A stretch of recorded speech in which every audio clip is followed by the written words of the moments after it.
আচ্ছা, কখনো কি একবার ভাইবা দেখছেন যে আপনার বাবা, তার বাবা, মানে আপনার দাদার বাবা, সর্বোচ্চ আপনার দাদার বাবার নাম আপনি জানতে পারেন, তারপরে যে তার আপনার দাদার বাপের বাপ যে, তার নাম আপনি জানেন কিনা?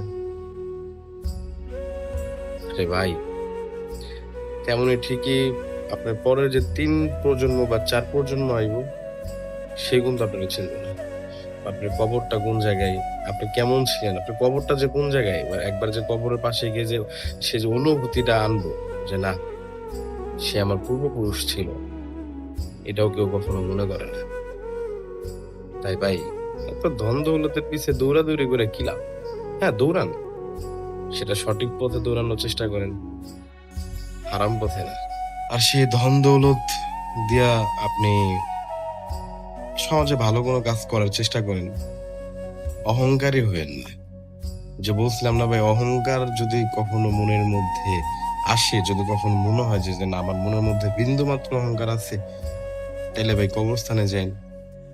কবরস্থানে গিয়া দেখেন আপনার থেকে অনেক অনেক অনেক প্রভাবশালী মানুষ এখানে শুয়ে আছে।